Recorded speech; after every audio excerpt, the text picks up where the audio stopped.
Now at 6, multiple Southeast Kansas school districts reinstate mask mandates as COVID cases rise. Plus, Crosslines Ministry in Carthage looks for support from volunteers to meet an increased demand. And a canine competition where the real prize comes in the event itself. The 4 states' most watched news starts now. Some Southeast Kansas school districts have made the decision to bring back masks. This is KOAM News at 6. KOAM's Bronte Sorotsky joins us in the studio with more. Dow, many school districts across Southeast Kansas have brought back masks for at least the remainder of the week. 2 of those districts includes Fort Scott and Iola. We spoke with both superintendents to understand their decision to mask up at school. We've seen some resistance to the mask on both sides, pro and con. But my responsibility is the safety of our students and staff, and that was our number one. And working with our health department. Multiple school districts across Southeast Kansas are bringing back masks, at least for the remainder of the week. Those include the Southeast School District, Iola School District, Fort Scott School District, and more. Fort Scott Superintendent Ted Hessong says the decision to mask up wasn't much of a choice, but what had to be done due to the district's COVID numbers. We have gating criteria that the board approved and came up with. We decided as a district 2% positivity rate in a building. Anything over that would put us back to mask required. We were not mask required before we reinstated the mask. Iola Superintendent Stacy Fager says their district also follows the numbers and decided to bring back the masks after some schools reached the 4% positivity threshold. We have 3 elementary schools, and 2 of our 3 elementary schools are in the process of wearing masks this week. Also back to masks this week is Iola Middle and High School. For Fager, it's the best way to keep kids in school while keeping them safe. The main focus in conversations with our Board of Education, our instructors, and our administration is we want to try to do everything we can to keep our buildings open and keep our students in school. And with elevated cases, there comes a challenge. The Fort Scott School District will make masks optional again once their school COVID levels fall to 2%.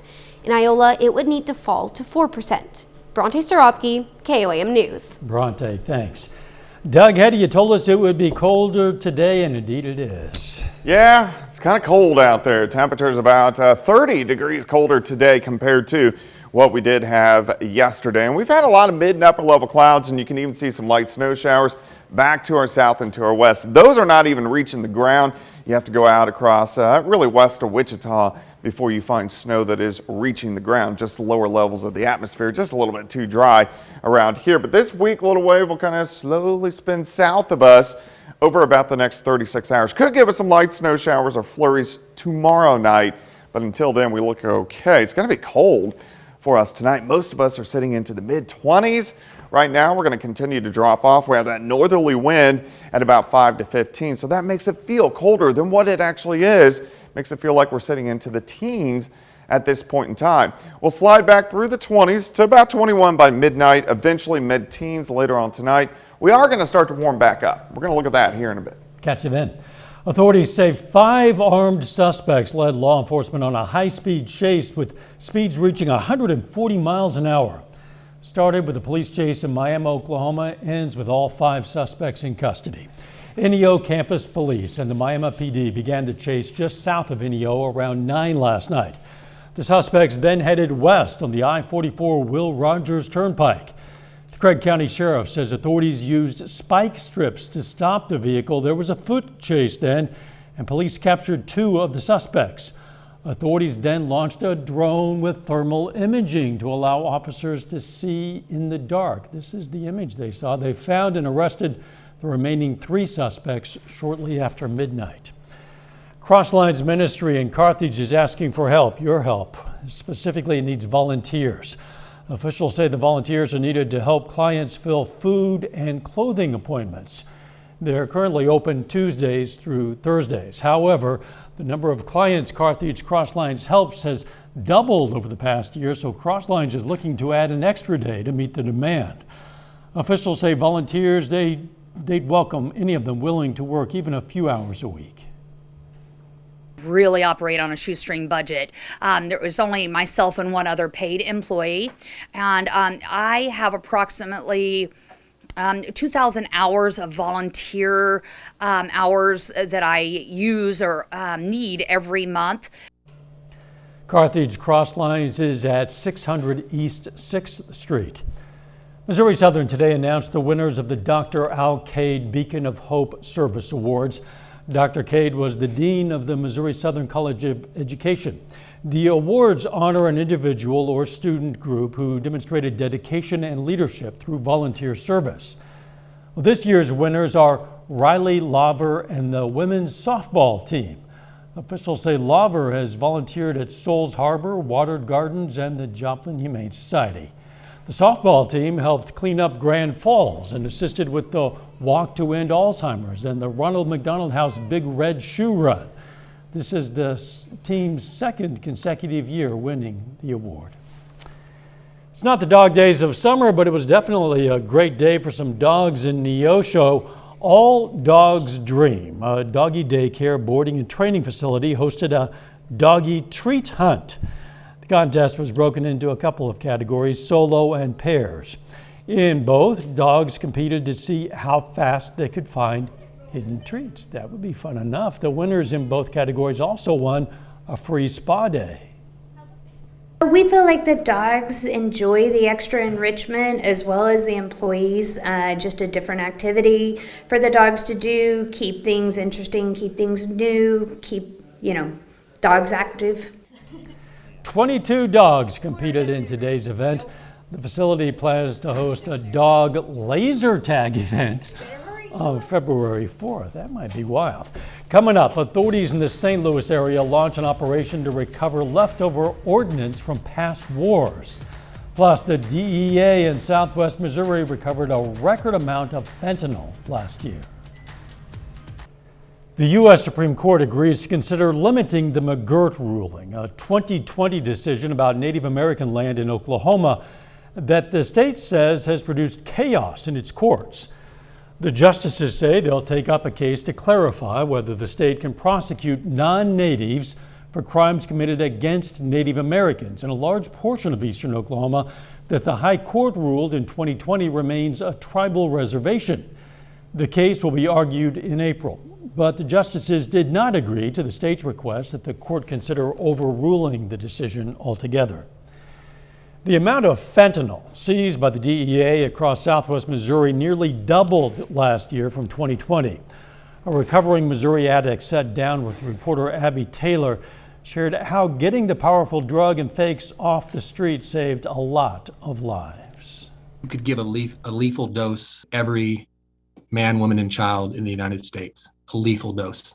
That's how much we've seized. Brian Townsend with the St. Louis division of the DEA says 188 kilograms of fentanyl was seized in 2021 across Missouri, Kansas, and southern Illinois. We also seized 1,848 kilograms of methamphetamine and 73 kilograms of heroin. Here in the Ozarks, that number hits home to Redemption minister at the Well Church, Noah Husky. I thought it was heroin, and it wasn't. I've got 3 kids that watched me overdose. They saw me, dead.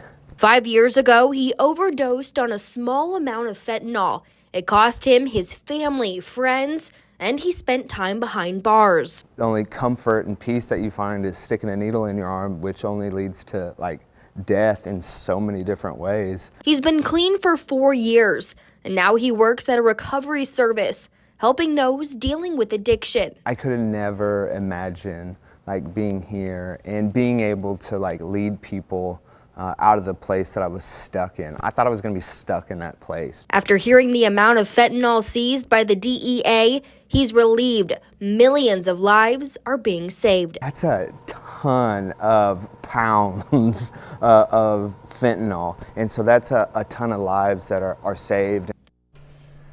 Officials in Missouri say they've been receiving an increasing number of calls about leftover military ordnance.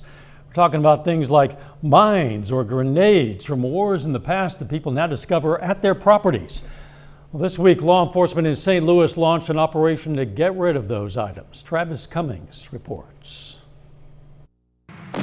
The cannonball, as powerful as the sound it makes. This is one from the early 1860s, used during the Civil War. And as time passes, these items become less chemically stable, making them a public safety concern. The Army Corps of Engineers found 3 of them in the depths of the Mississippi River during cleanup.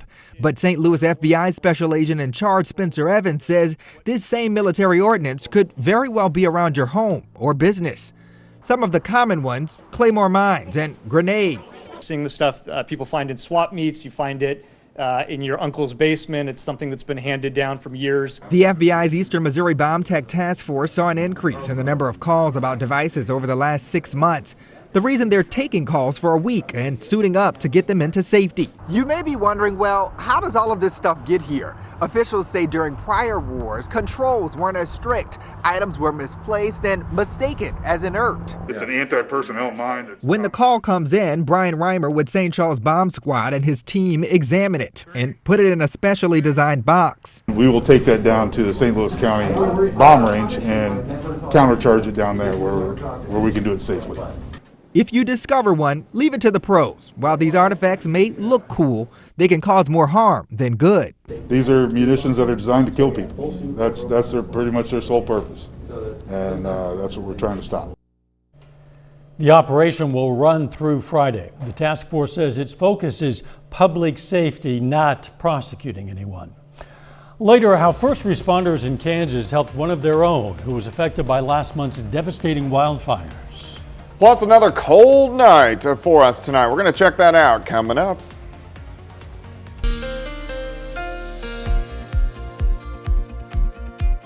Well, it definitely turned out to be a much colder day for us today. We were above 60 for us yesterday. Today we struggled to get up right around freezing during the afternoon hours. Of course, now we are starting to drop back. Most of us are sitting mid to upper 20s. It's 23 in Fort Scott, still 32 in Miami, Cassville at 30. We have Neodesha at about 26 degrees, but it's going to be cold tonight. We're going to drop back into the mid-teens for overnight lows. Plus, it's a little breezy. We have these northeasterly winds kicking in 5 to 15. So when you're cold and you have a little bit of a wind, it makes it feel colder than what it actually is. So you get the wonderful wind chill. It makes it feel like it's sitting mainly into the mid to upper teens across the entire 4-state area. And those will start to drop for us tonight. Here's 7th and Rangeline. Currently outside, we're sitting at 26. We have north wind at about 10 to 15. Humidity, it's bone dry, sitting at about 37%. Through the evening hours, we slide back through the 20s, but I do think most of us will bottom out into the mid-teens a little bit later on tonight. So it's going to be a cold night. We have some clouds which are skirting through, and you could even see some light little snow showers in our far western counties. That is not reaching the ground. The atmosphere at the surface is very dry, so where the radar is sweeping, it picks up on the snow showers, but here on the ground, it's not making it. So we are going to stay dry tonight. Snow that is reaching the ground out across central and western Kansas, where they've had several inches of snow. This is a weak little wave. It's going to slowly rotate toward us over about the next 36 hours. You can see the main wave right across western parts of Colorado. It's very weak. It's not going to have much moisture, but could give us some flurries, maybe a random snow shower tomorrow night. Until then, partly cloudy skies tonight, cold, mid-teens.